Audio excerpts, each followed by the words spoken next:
If you are asked to name 5 of the top spy agencies in the world, chances are that Israel's Mossad would make the list. But why is the Foreign Intelligence Service of such a tiny country so famous?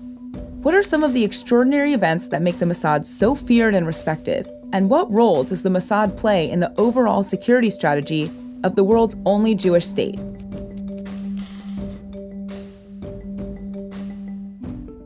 Even before the declaration of the State of Israel in 1948, Jews created organizations to gain information on their enemies' activities.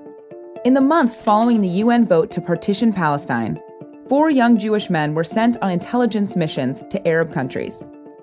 Having grown up in Arab lands, they could pass as Arabs and gather intelligence in the heart of societies who were hostile to Jews in Israel. They called themselves Mista'arvim, or those who become like Arabs. According to author Mati Friedman, the special skill sets of these Mista'arvim explains the success of Israeli intelligence in the early years of the state. This group, known as the Arab Section, was one of several organizations that offered a glimpse into how the Mossad would later operate. Israel is tiny, and it lives in a pretty rough neighborhood. Since its founding, it was clear Israel would need more than a strong military to stay ahead of those who were set on wiping the Jews or the Jewish state off the map. Israel would need superior intelligence, both to understand the constant threats against it and to carry out pinpoint operations to neutralize those threats. This explains why the Mossad adopted as its first motto the biblical verse, "For by stratagems you wage war." As the only Jewish state in the world, Israel has also taken upon itself the role of defender of the Jewish people. When terrorists have targeted Jewish communities, Israel stands at the ready to bring criminals to justice when other nations can't or won't take action. The Mossad's main mission is first and foremost to gather intelligence. Beyond that, the Mossad's work serves 4 distinct purposes: to bring to justice those who have harmed the Jewish people, to neutralize military threats to the State of Israel, to retaliate against the perpetrators of terror, and to help Jewish refugees reach the land of Israel. The story of Adolf Eichmann best illustrates the Mossad's commitment to justice. Eichmann, a renowned Nazi, supervised the mass deportation of Jews to extermination camps as part of Hitler's final solution. After the war, he escaped from U.S. custody and moved to Argentina, where he lived under a false identity. An 8-man team of Israeli Mossad agents covertly traveled to Argentina and abducted Eichmann in May of 1960. They dressed him up as an Israeli flight attendant and snuck him out of the country. Eichmann was tried and convicted of war crimes the following year and became the only criminal to be executed in Israel's history. If you want to hear the whole story, check out the video we made about it. Those new reports that Israeli airstrike last month, may have targeted a nuclear facility in Syria. 3 senior U.S. officials claim Syria was just months or even weeks from making the reactor operational and charged North Korea helped Syria's covert nuclear activities. In 2001, cooperation between Syria and North Korea regarding nuclear weapons piqued Israel's interest.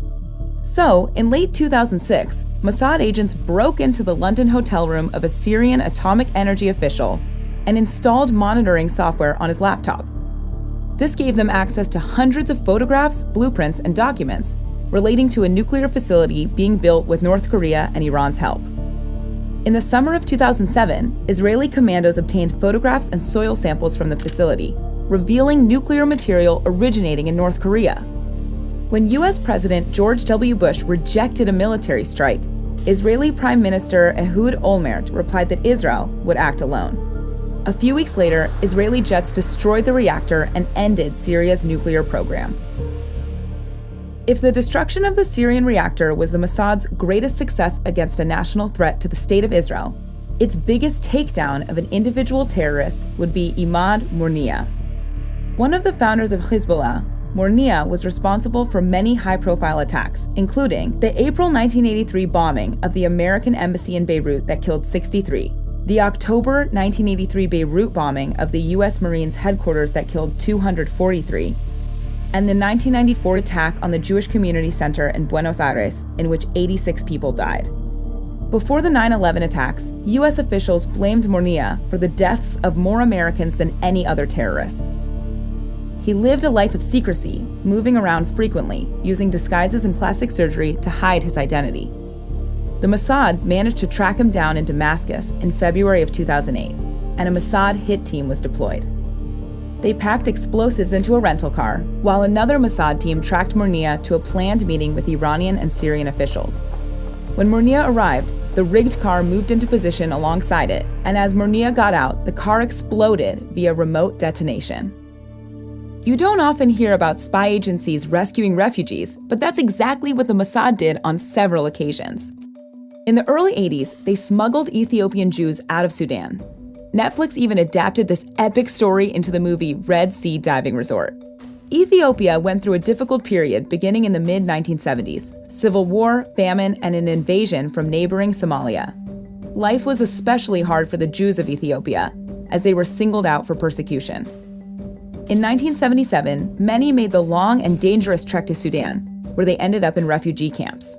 Sudan refused to cooperate with the Israelis on getting the refugees to Israel, so the Mossad was tasked to come up with a plan. The plan?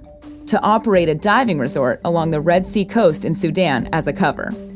By day, it's a full-service tourist operation, complete with meals, lodging, and water sports instruction. And at night, the senior staff will travel to refugee camps hundreds of miles away to bring Ethiopian Jews back to the resort where they get on boats headed for Israel. But the Mossad wasn't perfect. There were a few times when their cover was almost blown. Like the time that a Canadian tourist took one of the managers aside and told him that he knew they weren't Europeans because only Israelis chop their salad so finely. The 3-year operation, beginning in 1981, was an all-around success, and over 6,000 Jews were rescued. The Mossad plays an indispensable part in Israel's security strategy and serves many roles. The Mossad's record of success, its willingness to strike deeply into the territory of its enemies, and its use of assassinations makes it both respected and feared among Israel's enemies. Working alone or with intelligence services of other countries, the Mossad has carried out missions that directly benefit not only Israel, but the international community as a whole. Thanks for watching. If you like what we're doing here, consider subscribing, and if there's something you want us to tackle in an upcoming video, let us know in the comments.